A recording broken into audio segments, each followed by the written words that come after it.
નમસ્કાર, સાવધાન ગુજરાતમાં આપનું સ્વાગત છે। હું છું આપની સાથે દીક્ષિતા। આપની આસપાસ થતા અપરાધથી આપને કરીશ સાવધાન। અપરાધીઓની દરેક ચાલને પહોંચાડીશું તમારા સુધી, જેથી તમે રહી શકો સુરક્ષિત।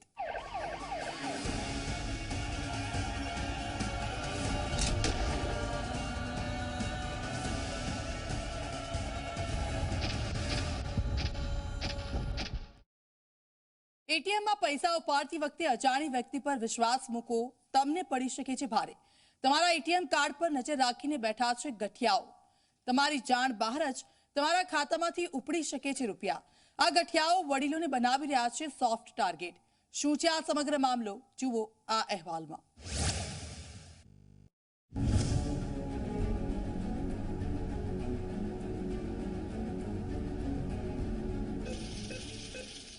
एटीएम मांथी पैसा उपाड़ता पहला थई जाओ सावधान।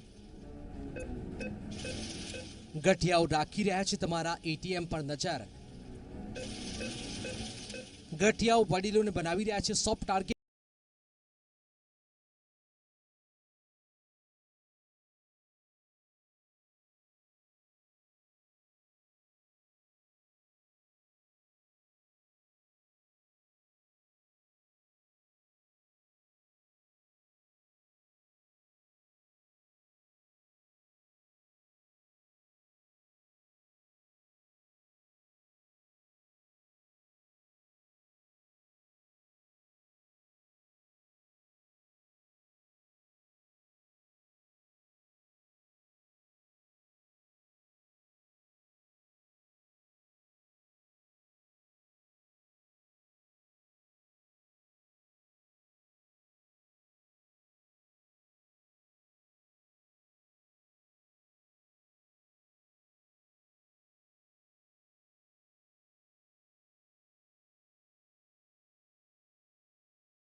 એમની ટેકનિક એ હતી કે સિનિયર સિટીઝન અથવા એવા લોકો જેમને એટીએમ ચલાવતા ઓછું આવડતું હોય એમને મદદ કરવાના બહાને એમનું પાસવર્ડ જોઈ લેતા અને એ જે બેંકમાં ઊભા હોય એના જેવું ખોટું એટીએમ કાર્ડ એમની પાસે પહેલેથી મોજૂદ હોય અને મદદ કરવાના બહાને એ કાર્ડ ચેન્જ કરી લેતા અને જે વિક્ટિમ્સ જે હોય એમનું ઓરિજિનલ કાર્ડ પોતે રાખી લેતા અને એ કાર્ડમાંથી જે પાસવર્ડ જોયો હોય એમને એના આધારથી બધું એ અકાઉન્ટ ખાલી કરી દેતા।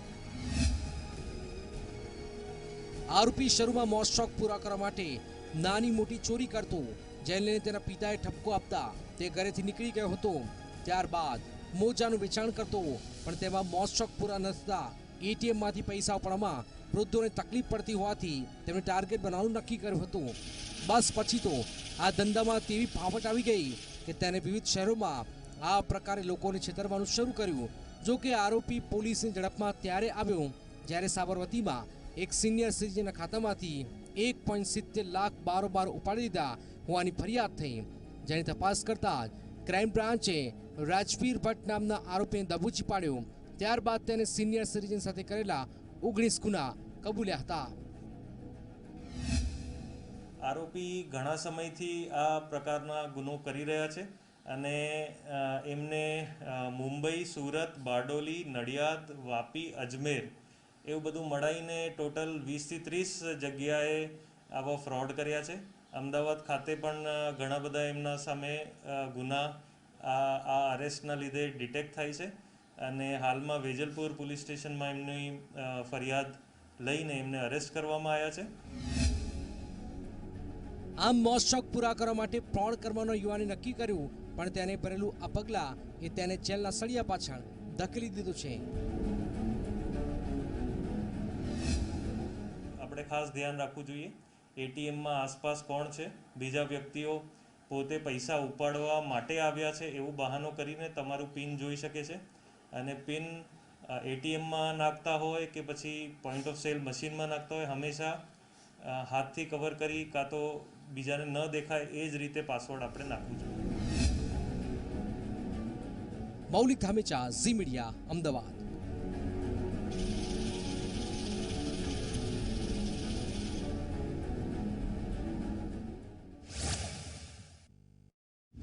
ઘણા લોકોને વોટ્સએપમાં જાત જાતના મેસેજ ફોરવર્ડ કરવાની ટેવ હોય છે, જેમાં ઘણીવાર અફવા ફેલાવતા ખોટી માહિતી પણ જાણે અજાણે વોટ્સએપના માધ્યમથી વાયરલ કરવામાં આવતી હોય છે.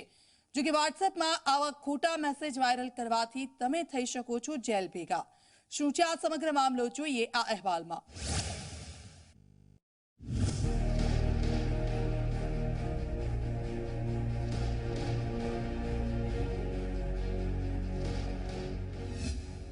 વોટ્સએપ પર ખોટા મેસેજ વાયરલ કરતા પહેલા સાવધાન. અફવા ફેલાવવા બદલ તમારી સામે લેવાઈ શકે છે પગલાં. વોટ્સએપ પર ખોટી માહિતી વહેતી કરવાની મળી શકે છે સજા. વોટ્સએપ પર તમારો ખોટો મેસેજ તમને કરી શકે છે જેલ ભેગા.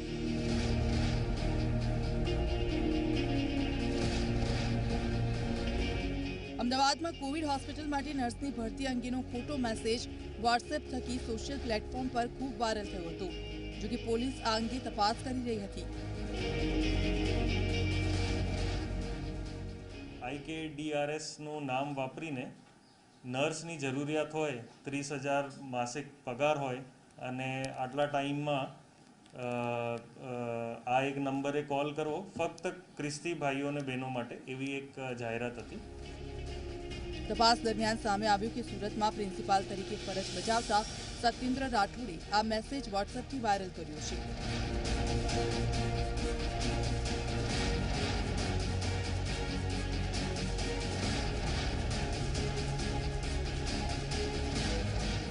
જે ફરિયાદી હતા એમની રજૂઆત એ હતી કે આવી કોઈ જાહેરાત આ જે ઇન્સ્ટિટ્યૂટ છે એના દ્વારા મૂકવામાં નથી આવી અને આ એક ફ્રોડ મેસેજ છે, જે સોશિયલ મીડિયામાં અને વોટ્સઅપ ગ્રુપ ઉપર ઘણી જગ્યાએ પહોંચ્યો હતો. આ બાબતે આપણે તપાસ કરતાં આપણે જાણ્યું કે આ જે મેસેજ છે એ સત્યેન્દ્ર મંગલસિંહ રાઠોડ, જે સુરત ખાતે એક સ્કૂલના પ્રિન્સિપલ છે, એમને આ પહેલી વખત આ મેસેજ બનાવીને વાયરલ કર્યો હતો. આ પ્રકારે ખોટી માહિતી વોટ્સએપ પર વાયરલ કરવાનું પ્રિન્સિપાલને ભારે પડ્યું. આ મામલામાં પ્રિન્સિપાલ સત્યેન્દ્ર રાઠોડની સાયબર ક્રાઇમની ટીમે ધરપકડ કરી લીધી છે.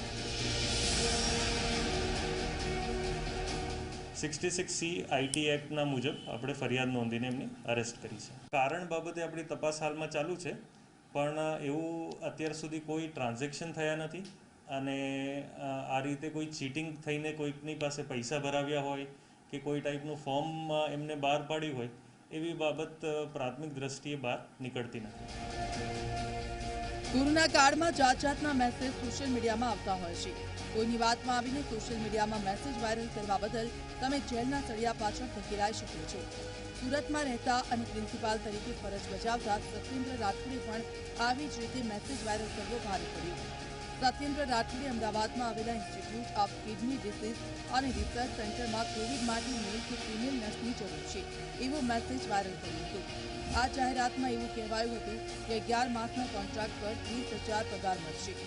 સાથે જ આ જાહેરાત ખ્રિસ્તી ભાઈઓ અને બહેનો માટે હોવાનું કહીને મેસેજમાં મેલપિન નામના વ્યક્તિનો નંબર લખ્યો હતો. ત્યારબાદ આ મેસેજ સોશિયલ મીડિયામાં વાયરલ થતા આરોપી સત્યેન્દ્ર રાઠોડની સાયબર ક્રાઇમે ધરપકડ કરી. જાવેદ સૈયદ, ઝી મીડિયા, અમદાવાદ.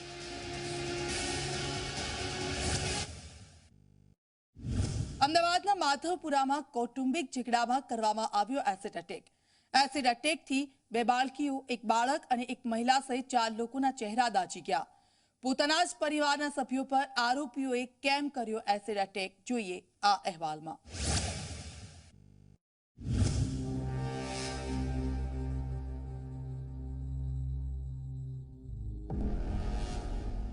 અમદાવાદમાં સામે આવી એસિડ અટેકની ઘટના.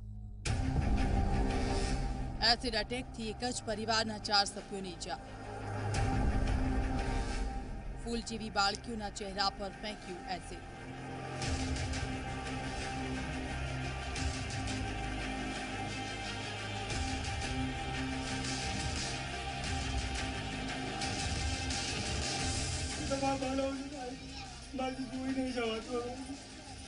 અમદાવાદના માધવપુરામાં આવેલા મહેંદી કુવા વિસ્તારમાં મકાન ખાલી કરાવવા બાબતે એક જ કુટુંબના સભ્યો વચ્ચે ઝઘડો થયો. આ ઝઘડાએ જોતજોતામાં મોટું સ્વરૂપ ધારણ કરી લીધું. કૌટુંબિક ભાઈઓએ મકાન ખાલી કરાવવા બાબતે ઝઘડો કર્યા બાદ વહેલી સવારે બારીમાંથી પરિવારના સભ્યો પર એસિડ ફેંક્યું.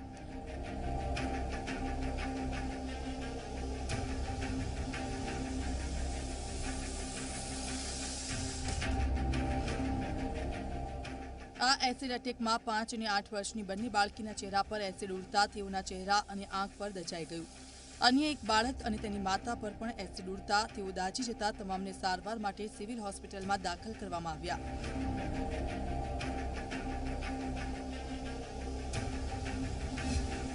ભોગ બનનાર છે લક્ષ્મીબેન, એ પોતાના બાળકો સાથે ત્યાં રહેતા હતા એ મકાનમાં.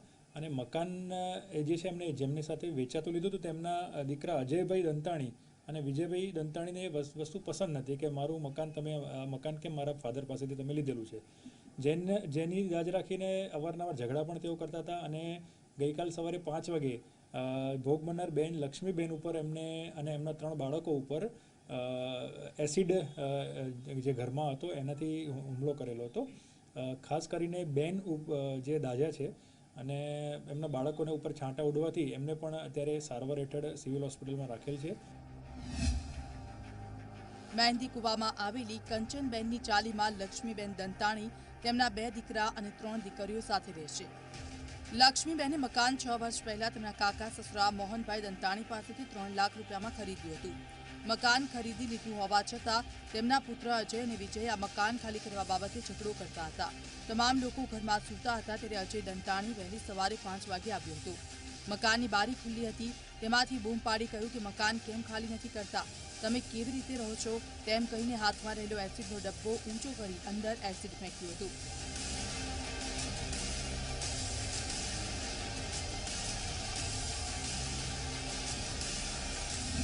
એ માણસ રાતે પરોરે 5 વાગે આવ્યો. 5 વાગે આવી પરોરે આવી અને એસિડનો કેરબો પાછળ ગલીને અમે ભર્યો, શાંતિજીને ભરી ને મારી સાડીના ઉપર નાખ્યો. ને મારી સાડી ભરી ને બીજી છોકરી હતી ને છોકરીના બધી દાલીની આંખ નાક બધું એવું ને બીજી નાની છોકરી હતી એની એ છોકરીને બધી કાન બધું ભર્યું છે એસિડ ડાલી. બીજો છોકરો હતો રાહુલ કરી નામ ને રાહુલે બીજા ડાલી જો બધા સિવિલના અમે દાખલ કર્યા બધા આખલા.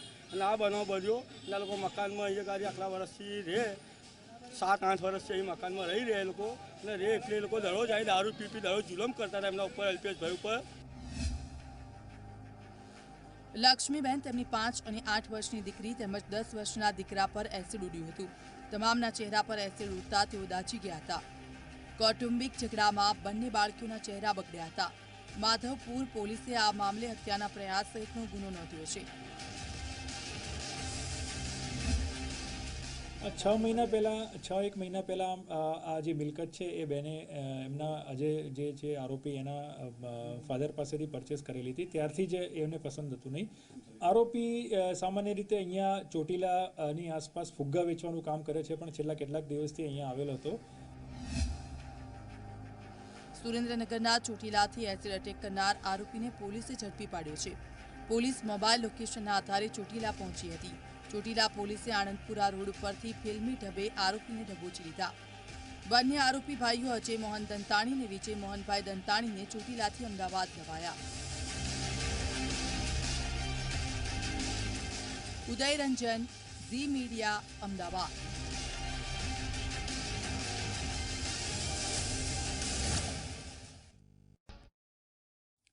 અમદાવાદમાં ગેરકાયદે જમીન અને પ્રોપર્ટી પર કબજો જમાવવાની ઘટનાઓ વધી રહી છે. આવી જ એક ઘટના અમદાવાદના રામોલ વિસ્તારમાં સામે આવી. ઓફિસ પર કબજો જમાવીને ધમકી આપતા આરોપીને પોલીસે ઝડપી જેલના સળિયા પાછળ ધકેલ્યો છે. શું હતો આ સમગ્ર મામલો, જોઈએ આ અહેવાલમાં.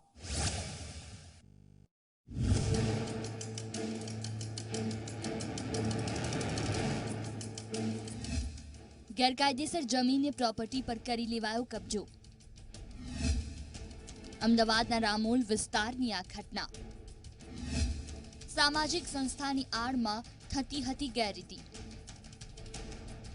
અમદાવાદના રામોલ પોલીસે કસ્ટડીમાં રહેલા આ આરોપીનું નામ રાહુલ રાજપૂત છે. આરોપી રાજપૂત કરણી સેનાનો કાર્યકારી અધ્યક્ષ પણ છે, પરંતુ સામાજિક સંસ્થાનો હાથ પકડી આરોપી કાયદો હાથમાં લઈ રહ્યો હતો,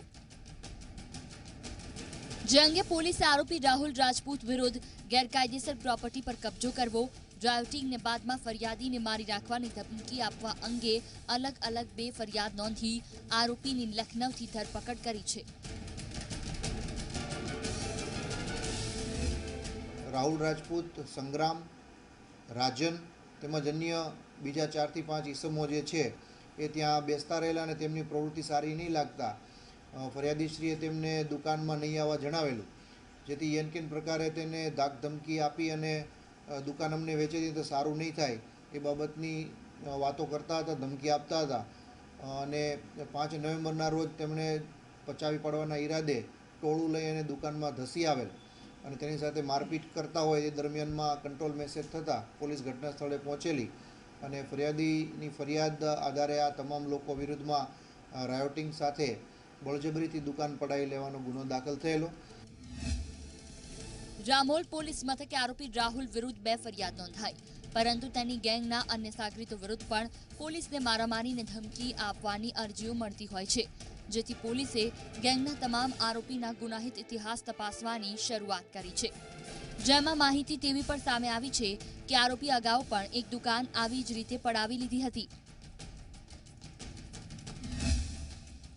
આ જે તમામ આરોપીઓ છે એમના વિરુદ્ધમાં નાની મોટી અરજીઓ, ઝઘડા કરવા, ગાળાગાળી કરવી, ધાક જમાવી એ બાબતની અરજીઓ આવેલી છે અને બીજા કોઈ પોલીસ સ્ટેશનમાં ગુના દાખલ થયેલ છે કેમ તે બાબતની વિગતો ચકાસણી થઈ રહી છે. આરોપી રાહુલ અને તેની ગેંગના સભ્યો વિરુદ્ધ રાયોટિંગ જેવી ગંભીર કલમો હેઠળ ગુનો નોંધાતા તે લખનૌ ભાગી ગયો, પરંતુ પોલીસે તેને શોધી લખનૌથી ધરપકડ કરી ટ્રાન્સફર રિમાન્ડના આધારે અમદાવાદ લાવ્યા છે, જ્યાં વધુ રિમાન્ડ મેળવી આરોપીની પૂછપરછ હાથ ધરવામાં આવી. ત્યારે જોવું એ રહ્યું કે આરોપીના રિમાન્ડ દરમિયાન શું નવા ખુલાસા થાય છે. ઉદયરંજન સાથે ઝી મીડિયા, અમદાવાદ.